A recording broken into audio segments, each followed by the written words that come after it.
사라가 127세를 살았으니 이것이 곧 사라가 누린 햇수라.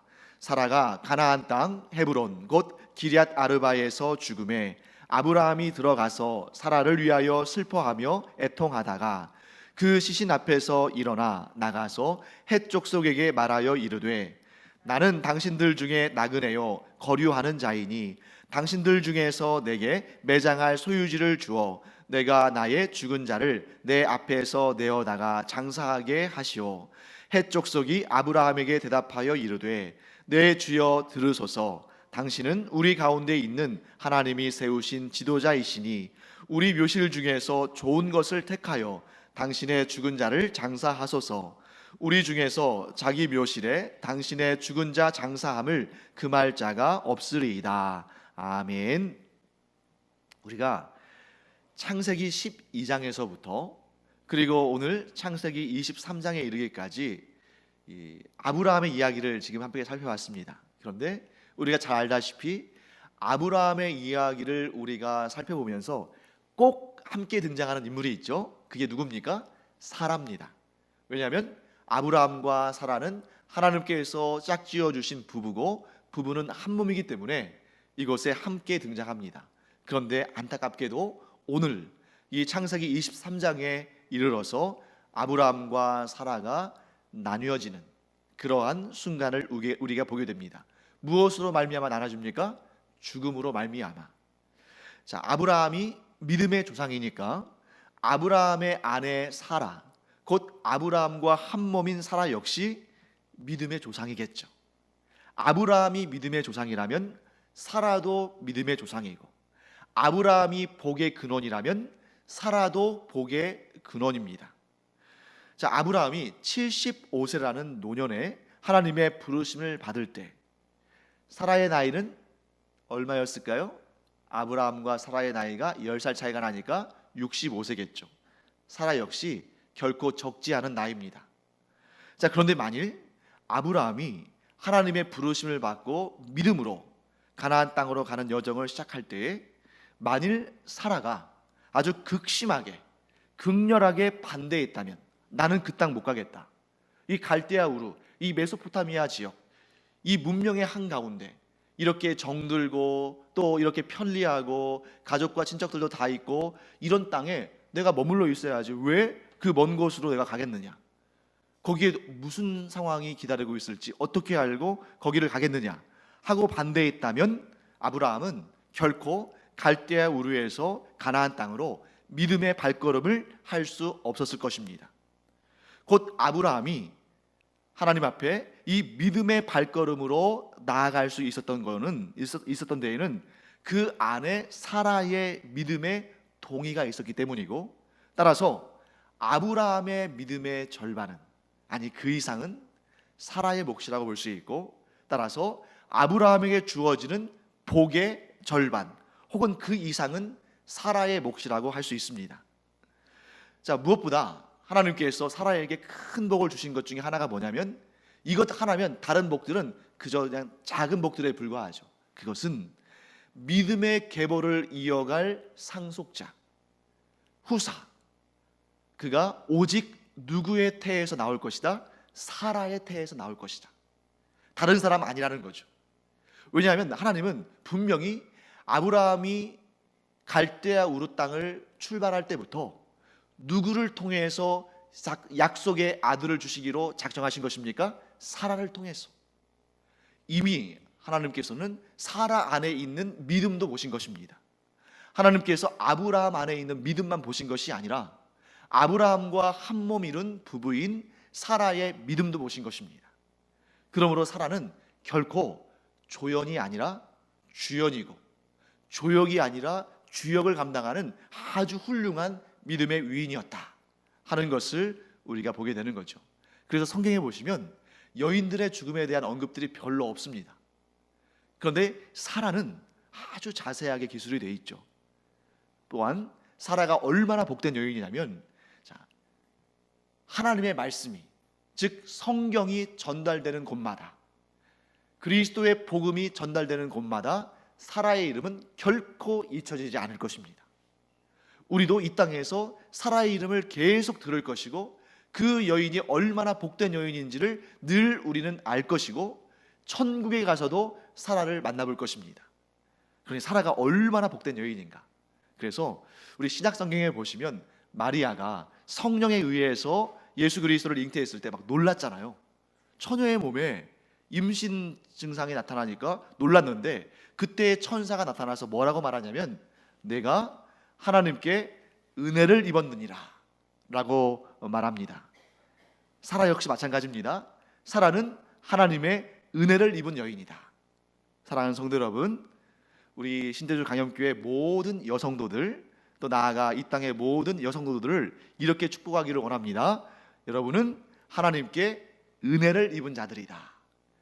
자, 우리의 남성들은 아브라함과 같이 하나님의 은혜를 얻은 자들이고, 우리의 여성도들은 사라와 같이 하나님의 은혜를 얻은 자들이고, 또한 우리의 자녀들은 이삭과 같이 하나님을 웃게 해드리고 그 부모를 웃게 해드릴 뿐만 아니라 모든 사람, 이 땅에 있는 모든 이들을 웃게 만드는 행복한 우리의 가정들 되기를 간절히 축원합니다. 그래서 이 본문의 말씀에 사라를 보면서 그래, 우리도 이런 믿음의 가정, 우리도 이렇게 은혜의 가정을 이루기를 간절히 소망합니다 하고 하나님께 기도하실 때에 하나님께서 우리의 가정들을 믿음의 견고한 가정들로, 또 하나님의 은혜로 충만한 가정들로 세워주시기를 간절히 축원합니다. 자, 그런데 아무리 하나님의 크신 은혜를 얻었다 할지라도 이 땅에 태어난 이상은 언젠가는 한 번은 죽게 되어 있습니다. 물론 우리가 죽기 전에 예수님께서 재림하신다면 우리는 육신의 죽음을 경험하지 않고 호련히 영원히 썩지 아니할 몸으로 변화돼서 우리는 영원히 주님과 함께 살겠지만, 그런데 우리 주님이 언제 재림하실지 우리 아무도 모르죠. 그렇기 때문에 우리는 죽음을 준비해야 되는 사람들입니다. 자, 오늘 사라가 몇 살에 죽었습니까? 127세. 그럼 간단한 산수 문제를 한번 드려볼까요? 사라가 127세에 죽을 때에 아브라함의 나이는 몇 살이었겠습니까? 그렇죠, 137세겠죠. 조금 더 어려운 문제를 한번 내드릴게요. 이건 조금 응용한 문제입니다. 사라가 죽을 때 이삭은 몇 살이었을까요? 좀 어렵죠. 조금 힌트를 드리겠습니다. 사라가 몇 살에 이삭을 낳았을까요? 90세죠. 아브라함의 100세에 이삭을 낳았으니까 사라의 90세에 이삭을 낳았습니다. 그런데 사라가 127세에 죽었어요. 그러면 사라의 죽음 가운데 사라가 죽었을 때에 이삭은 몇 살이겠습니까? 37살이죠. 근데 진짜 어려운 문제 하나 드릴게요.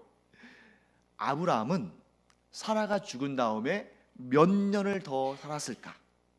자, 아브라함은 사라가 죽은 다음에 몇 년을 더 홀로 살았을까? 물론 그두라라는 그 나중에 또 부인이 있었습니다만 사라 없이 몇 년을 살았을까?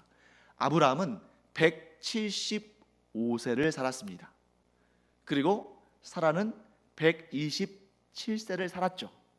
그러니까 아브라함은 사라 죽음 후에 38년을 더 살았습니다. 자, 제가 왜 이 말씀을 드리냐면 사라의 127세, 사라의 향년이 127세잖아요. 그리고 아브라함은 175세. 여러분 엄청나게 오래 산 거 아닙니까? 일단 이렇게 축복하고 말씀을 계속 이어가겠습니다. 하나님께서 여러분과 저에게, 우리에게 이렇게 믿음 생활 잘하면서 아까 말씀드린 것처럼 하나님의 은혜를 충만히 누리면서 하나님이 주신 그 복을 충만히 누리면서 이렇게 건강하게 장수하는 복을 우리와 우리 후손들에게 대대로 주시기를 간절히 축원합니다. 그런데 성경을 보고 있노라니 사라의 127년, 아브라함의 175년이 그렇게 길게 느껴지지가 않는다는 거죠. 몇 개의 사건들로 이렇게 딱딱딱딱 정리할 정도로 사라와 아브라함의 그 오랜 장수한 세월들이 그렇게 길게 느껴지지 않는다는 것입니다. 더군다나 하나님의 그 영원하심, 하나님의 그 영원하신 역사에 비추어 볼 때에 127년, 175년 하는 이러한 숫자는 결코 긴 숫자가 아닙니다. 결코 긴 기간이 아니죠. 하나님의 그 영원하심 앞에 이 땅을 살아가는 인생은 얼마나 짧고 심지어 얼마나 허무한 것인가, 이런 생각도 들게 됩니다.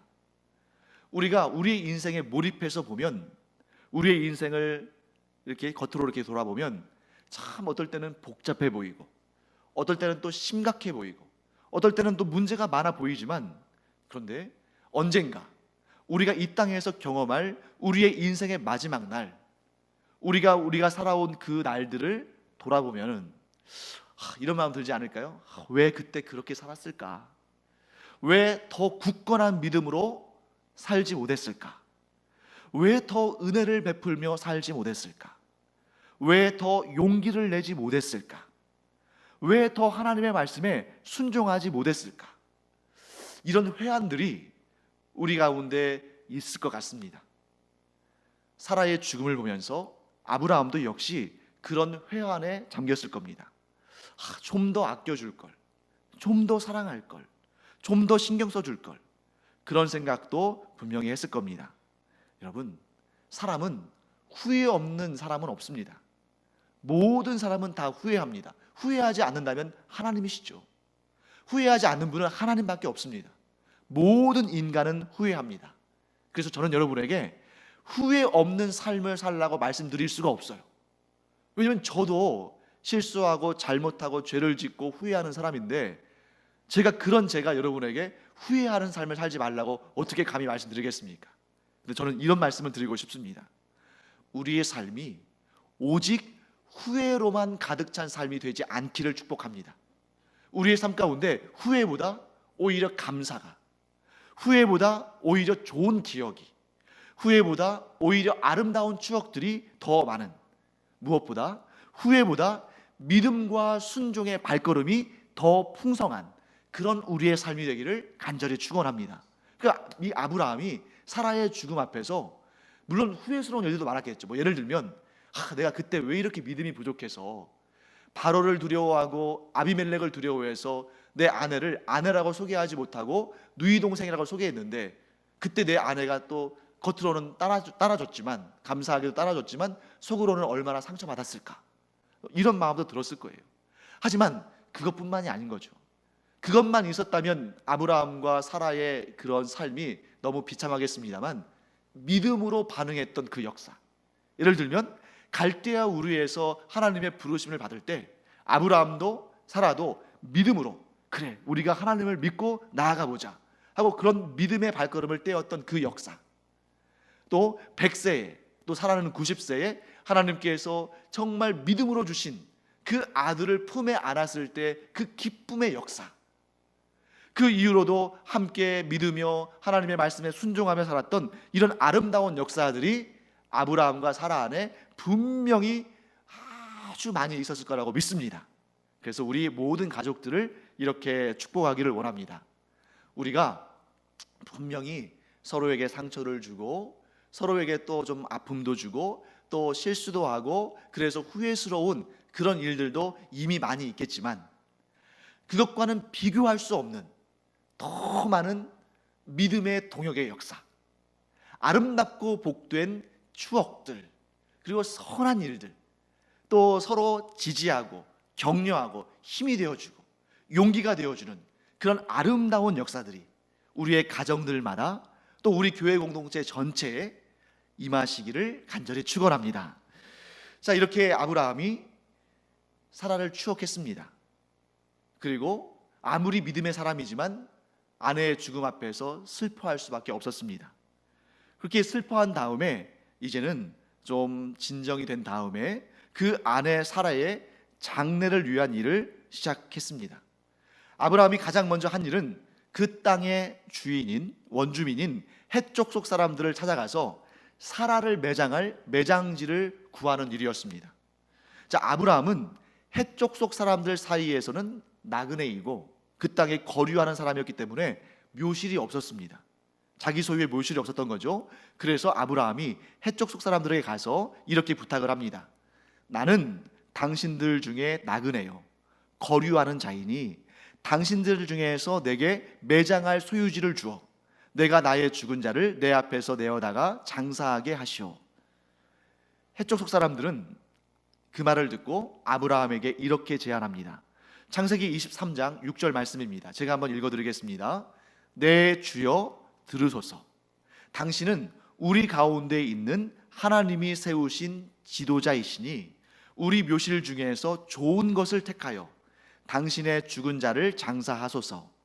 우리 중에서 자기 묘실에 당신의 죽은 자 장사함을 금할 자가 없으리이다. 여러분, 저는 이 말씀을 들으면서, 지금 이 얘기를 해쪽 속 사람들이 한 말이잖아요, 아브라함에게.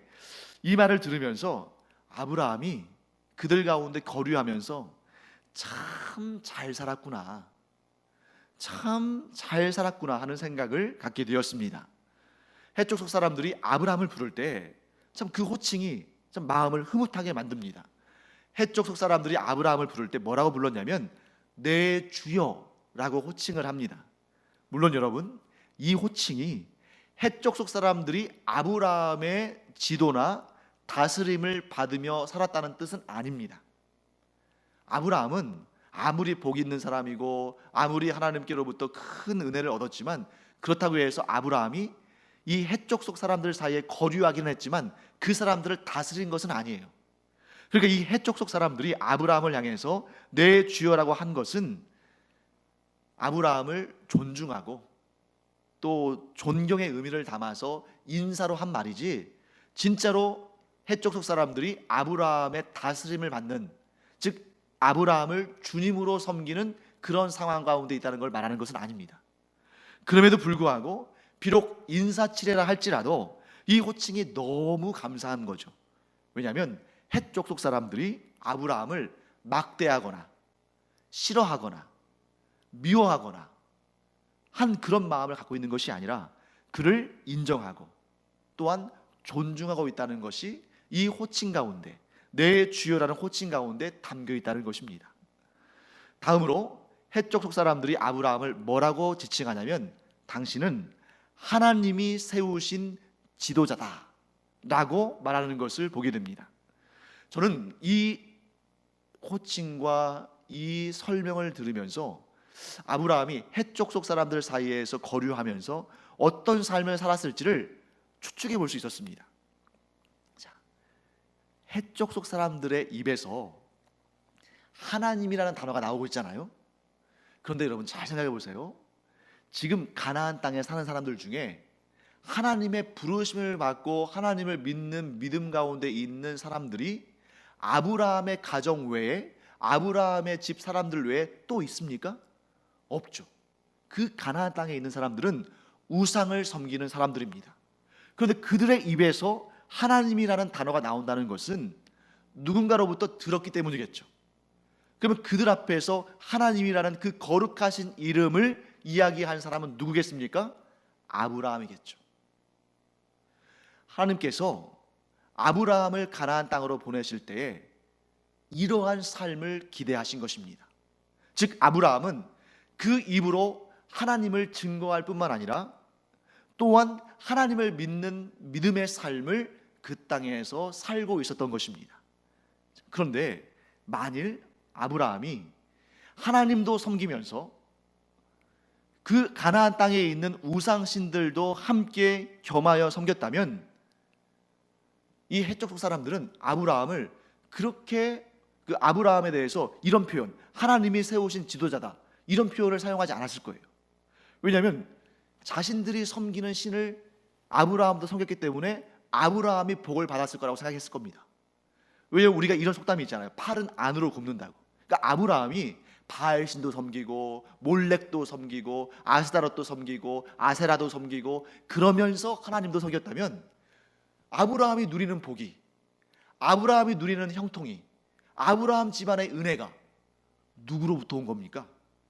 아마 해쪽 속 사람들은 자신들이 섬기는 신들이 아브라함을 복되게 했다, 네가 이 땅에 들어왔기 때문에, 그리고 우리가 섬기는 신들을 섬겼기 때문에 네가 복을 받은 것이다, 분명히 이렇게 말했을 겁니다. 그런데 지금 이 해쪽 속 사람들의 입에서 당신은 하나님이 세우신 지도자다 라고 말할 때에는 여기에는 어떤 의미가 담겨 있냐면 당신은 하나님만 섬기는 사람이다. 그러니 당신을 지금 지도자로 세우시고 당신 가정에 이렇게 큰 은혜와 복을 누리게 하신 분은 누구라는 거예요? 하나님이시다. 놀라운 일입니다.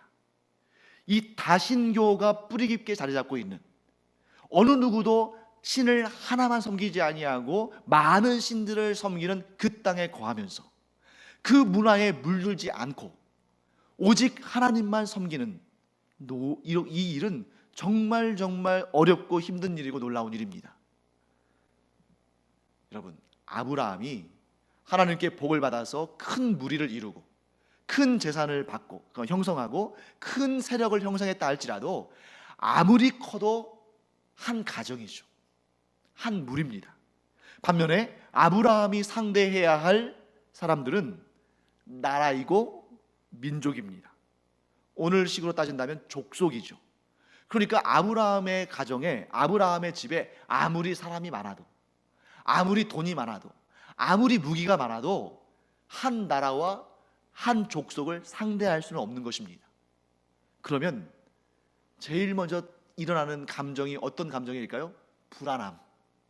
내가 이 땅에서 저 강해 보이는 나라와 저 강해 보이는 민족과 더불어 살 수 있을까? 저들이 나를 해치려 하지 않을까? 이런 불안함이 들겠습니까? 들지 않겠습니까? 당연히 드는 것이죠. 그렇기 때문에 아브라함이 애굽 왕 바로 앞에서 또 그랄 왕 아비멜렉 앞에서 자기 아내 사라를 누이 동생이라고 소개한 것입니다. 그런데 이러한 실수와 이러한 잘못을 점차 이렇게 경험하면서 그것을 믿음의 힘으로 이겨나가면서 그가 자신의 믿음을 더욱더 확실하게, 더욱더 분명하게 증거하며 살기 시작했다는 것입니다. 사랑하는 성도 여러분, 내 육신에 위험이 닥칠 수 있는 이런 상황 가운데, 또한 사람들이 자기를 향해서 이렇게 손가락질하고 조롱하고 핍박하려고 하는 그런 상황 가운데에서 믿음을 지키는 일은 결코 쉬운 일이 아닙니다. 그러나 그렇게 믿음을 지켰을 때에 하나님은 아브라함의 가정을 복되게 하시고, 그래서 심지어 아비멜렉이라는 왕과 그의 군대 장관인 비골이라는 사람이 이 아브라함이라는 사람하고는 화평하게 지내야겠다, 친하게 지내야겠다 라고 마음먹었던 이유가 하나님께서 그와 함께 하셔서 그가 무슨 일을 하든지 간에 형통하다는 것을 두 눈으로 확인했기 때문에 그와 같은 제안을 했던 것을 보게 됩니다. 자, 이제 오늘날 우리의 삶의 현장으로 나아가 보겠습니다. 여러분, 세상 사람들은 우리 성도들을, 그리스도인들을 좋아합니까? 좋아하지 않습니까? 우리가 신앙 없는 모습으로 서면 대부분은 아주 특별한 경우 아니면 좋아할 거예요. 아니면 최소한 싫어하지는 않을 겁니다. 그런데 바로 똑같은 그 상황 가운데 우리가 신앙인의 모습으로 서면, 우리가 그리스도인의 모습으로 서면 상황이 달라지죠. 그때부터 비난과 조롱과 핍박과 우리를 멀리하고자 하는 그런 생각들이 일어나기 시작합니다. 또 왜 그럴까? 여러분, 복잡하게 생각할 필요 없습니다. 그것이 세상의 이치인 것입니다. 죄와 사망의 권세가 이 땅에 들어오고 사탄이 사람들을 사로잡기 시작하면서부터 기본적으로 세상은 하나님을 섬기는 사람들을 싫어하도록 되어 있습니다. 그래서 하나님을 섬기는 사람들을 핍박하고 미워하고 조롱하고 멸시합니다. 그것이 이 세상의 악한 본질입니다. 여러분, 언제까지 하나님의 자녀들을 향한 이 세상의 핍박과 멸시와 조롱이 이어질까요? 둘 중에 하나입니다. 우리 하나님을 믿는 사람들, 예수 그리스도의 제자들을 향한 핍박과 멸시와 조롱은 이 둘 중에 하나가 이루어질 때까지 계속될 겁니다. 첫째는 뭐냐면 이 세상의 모든 사람들이 하나님을 떠나서 사탄의 지배 아래 놓이게 될 때까지 세상은 우리 그리스도인들을, 성도들을 핍박하고 조롱하고 멸시할 것입니다. 그러니까 이 땅에 정말 믿음을 지키는 사람이 한 명만이라도 남아있다 할지라도 세상이 주는 핍박과 환난과 멸시와 조롱은 계속될 겁니다. 그 사람이, 그 마지막 남은 한 사람이 하나님을 버리고 사탄의 지배 아래 들어갈 때까지, 그때까지 핍박과 멸시와 조롱은 이어지는 것이죠. 두 번째는 뭐냐면, 우리 주 예수 그리스도께서 재림하셔서 사탄과 그의 악한 세력들, 또한 죄와 사망의 권세를 영원한 심판에 던지실 때까지, 그때까지 세상은 우리를 핍박하고 조롱하고 멸시할 겁니다. 둘 중에 하나예요. 여러분, 1번입니까? 2번입니까? 2번입니다. 분명히 하나님은 그렇게 약속하셨습니다. 왜냐하면 아담과 하와가 죄를 짓고 죄가 이 땅에 들어왔을 때 하나님께서 분명히 말씀하셨어요. 여자의 후손, 거기서 여자의 후손은 마리아의 몸을 통해서 하나님께서 태어나게 하실 예수 그리스도, 메시아를 의미하는 거죠. 여자의 후손이 뱀의 머리를 밟는다. 그렇지만 뱀은 그 여자의 후손의 발꿈치 정도밖에 상하게 하지 못합니다. 사랑하는 성도 여러분, 하나님께서 분명히 약속하셨습니다. 세상은 주님께서 재림하시는 그날까지 성도들 가운데 단 한 명이 남을 때까지도, 아니 그것도 아니죠, 아무도 하나님을 섬기지 않을 때까지 성도들을 핍박하고 조롱하고 멸시하는 그런 악한 행위를 계속하려고 하겠지만, 분명한 사실은 우리 주 예수 그리스도께서 이 땅에 재림하셔서 그 악한 세력들을 다 몰아내시고 끝까지 믿음을 지키는 자에게 구원을 주시고, 또한 우리를 통해서 하나님 나라의 놀라운 복음을, 생명 구원의 복음을 증거하셔서 이 땅에 하나님의 나라가 확장되게 하실 것이다. 하나님은 분명히 이렇게 약속하시고 그 일을 지금도 이루실 줄 믿습니다.